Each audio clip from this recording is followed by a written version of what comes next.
ഇനി മറ്റൊരു വളരെ പ്രധാനപ്പെട്ട ഒരു കേസ്. അതായത് ഇപ്പോൾ നമ്മൾ ഈ ഫ്ലാറ്റ് സമുച്ചയങ്ങൾ എന്ന് പറഞ്ഞു കഴിഞ്ഞാൽ 300, 400, 500 വരെ ഫ്ലാറ്റുകളുള്ള സമുച്ചയങ്ങളാണ്. അപ്പൊ ഇതിൽ സുപ്രീം കോടതിയുടെ മുമ്പിൽ 2001 വന്ന ഒരു കേസ് ഈ സോം വിഹാർ അപ്പാർട്ട്മെന്റ് ഓണേഴ്സ് അസോസിയേഷന്റെ ഒരു കേസാണ്.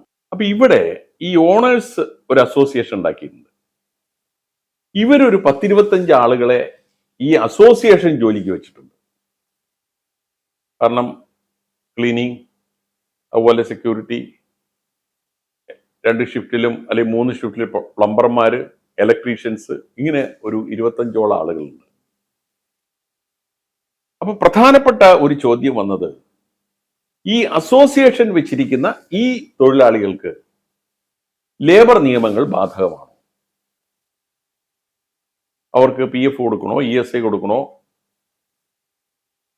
മറ്റുള്ള 5 വർഷം കഴിഞ്ഞ ഗ്രാറ്റുവിറ്റി കൊടുക്കണോ, ലേബർ നിയമങ്ങൾ ഇവർക്ക് ബാധകമാണ്. അപ്പൊ ഈ കേസ് ആദ്യം വരുന്ന ബോംബെ ഹൈക്കോടതിയിലാണ്. ബോംബെ ഹൈക്കോടതി പറഞ്ഞു അവർക്ക് നിയമങ്ങൾ ബാധകമാണ്. അപ്പൊ അതിന് ബോധബലകമായി ചൂണ്ടിക്കാണിച്ചത് 78 Bangalore water supply and sewage ബോർഡിന്റെ വിധിയാണ്. കാരണം അവിടെ ആ ട്രിപ്പിൾ ടെസ്റ്റ് പാസ്സാകുകയാണെങ്കിൽ എല്ലാം ഇൻഡസ്ട്രി എന്നുള്ള ഡെഫിനിഷനിൽ വരും എന്നുള്ള ആ വിധിയെ ചൂണ്ടിക്കാണിച്ചുകൊണ്ട് ബോംബെ ഹൈക്കോടതി പറഞ്ഞു അവർക്കും ലേബർ നിയമങ്ങളെല്ലാം ബാധകമാണ്. അപ്പൊ അതിനെതിരെ ഈ അപ്പാർട്ട്മെന്റ് ഓണേഴ്സ് അസോസിയേഷൻ സുപ്രീം കോടതിയിൽ സമീപിക്കുകയാണ്. അപ്പൊ സുപ്രീം കോടതി അതിൽ വളരെ നിർണായകമായൊരു വിധി 2001 പറഞ്ഞു.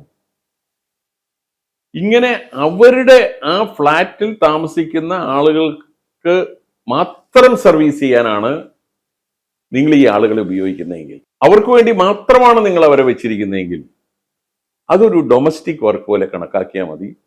ലേബർ നിയമങ്ങൾ അവർക്ക് ബാധകമല്ല.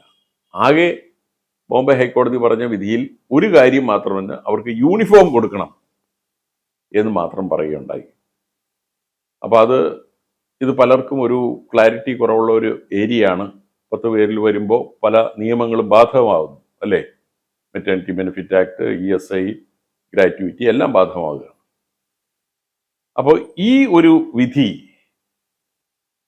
വളരെ പ്രധാനപ്പെട്ട, പ്രത്യേകിച്ച് വലിയ വലിയ ഫ്ലാറ്റുകൾ, ഇപ്പൊ തന്നെ 300, 400 ഒക്കെ ഫ്ലാറ്റുകളുള്ള വന്നു കഴിഞ്ഞു. ഇനി അതിനേക്കാൾ വലിയ സംവിധാനങ്ങളാണ് വരാൻ പോകുന്നത്. അപ്പൊ ഈ വിധി പ്രത്യേകിച്ച് ഇതിന്റെ അസോസിയേഷന്റെ ഭാരവാഹികളായിരിക്കുന്ന ആളുകൾ വളരെ അറിഞ്ഞിരിക്കേണ്ട ഒരു വിധിയാണ്. സോം വിഹാർ അപ്പാർട്ട്മെന്റ് ഓണേഴ്സ് അസോസിയേഷന്റെ കേസിൽ സുപ്രീം കോടതി പറഞ്ഞു ഇങ്ങനെ വെച്ചിരിക്കുന്ന ആളുകളെ ഒരു ഡൊമസ്റ്റിക് വർക്ക് പോലെ കണക്കാക്കിയാൽ മതി, ലേബർ നിയമങ്ങൾ അവർക്ക് ബാധകമായിരിക്കുന്നതല്ല. Great Leap, encouraging employment values.